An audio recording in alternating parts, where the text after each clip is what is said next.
I was getting on a plane and I could see through the cockpit that a female was a pilot.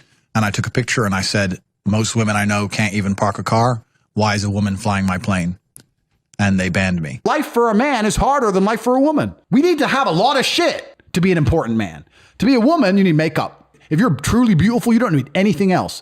I've been on boats in Dubai with 19-year-old Moldovan girls. The guy who got that boat needed $100 million. That bitch, makeup. Same boat. That's how hard it is. Look at a game of chess. The king moves one square at a time. What does the queen do? Zips here, zips there.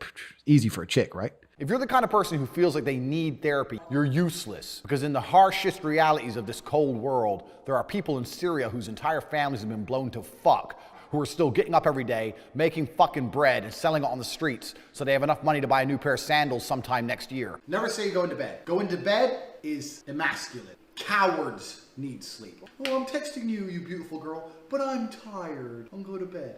You know what I like to say at fucking 1:15 in the morning? I'm going to work. Work at this time, money never sleeps, baby. Then I go to bed. It strikes out of nowhere. If that's true, why is it not universal across the human condition? Why are some countries more depressed than others?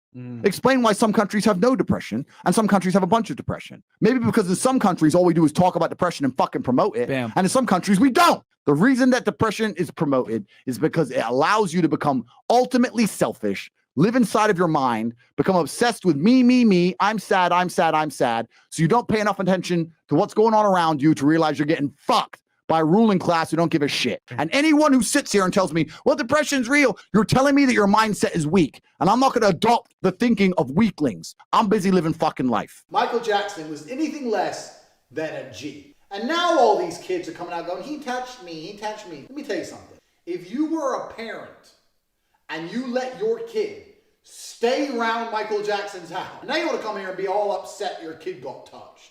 Who cares? Get over it. There's a magical power amongst men, which has been forgotten and lost. When you put enough men in the same room, there's a transference of energy that makes us feel invincible. I say all the time, your friends should bring out the worst in you. And when I say the worst, I mean, you know, when you're with your boys and you're loud, and you feel aggressive and you're about it and you'll talk to that bitch. Who cares if she says no? They bring out the worst in you because you don't give a fuck anymore. Because what used to happen evolutionarily is when large groups of men got together, you charged at the enemy. You ran at the spears. Hey, Tates, 28 years old, just lost my father, about to lose my mother soon from cancer. How do I deal with grief, and does the pain ever go away? How do I deal with grief is a question that I always find very complicated. I've had a similar situation happen in my life. What choice do you have? What happens if you don't deal with the grief? Are you going to kill yourself, drink yourself into depression, ruin your own life? You have no choice. You're on a train track, and you can either change the direction of the train that goes off a cliff, or you could keep it on the track. Time is going to still keep going on, and you are going to be sad. So are you going to be a sad winner, or are you going to be a sad loser? What do you say if a guy was working a 9 to 5, married to a woman, had a couple of kids, go on his 2 or 3 holidays a year? I'll say congratulations. I would genuinely say congratulations. If you're happy with that, absolutely congratulations, and I don't look down on you. That's perfectly fine. But some men are just not born that way. Some men are born with something else inside of them, with a fire inside of them. Some men are not satisfied with that. I know me as an individual, I could not be satisfied with that. That doesn't mean I look down on the people who are. You're confusing 1% of men with all men. The majority of men have no money, no power, no sex from their wife, Facts. no fucking chance in court. They can't even keep their house. They won't get to see their kids. So most men, their life sucks. That's the first thing. The second thing, when a man gets up at 4 a.m. to go carry garbage to earn a good wage, he ain't thinking, I'm going to do this so I can oppress that bitch because she's broke.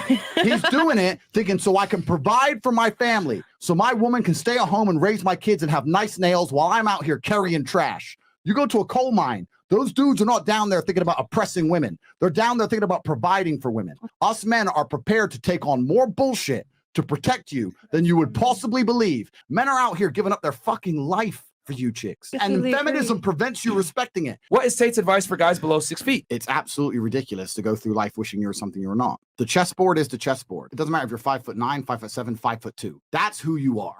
So you can be the best version of yourself and own it, or you can become an insecure bitch about it. I'm in hospital right now from a bike crash. I broke my back. I currently can't walk. I may not walk again. What would you guys do in my situation? I appreciate you guys a lot. Thanks. Find his YouTube. Let's contact him privately, and I want to verify that story. And if it's true, we're here to save you, brother. We're going to help you out. Yeah, we're going to help you out. That's a true story. Life is like a game of chess. You can't take moves back. All you could do is look at the position you're in and make the best moves possible. What you can't do is sit around thinking, oh, I wish I hadn't ridden my bike. You can't do that because you'll destroy yourself. You're a slave if you have a job in any form. Some slaves are better paid than others, but most people are slaves. If the people in charge of the world can print unlimited amounts of said thing, and you'll give up your life for certain amounts of said thing, then they own you. They control you. Oh, you need $100 to do this. Print. It doesn't matter. It's not real. So who cares?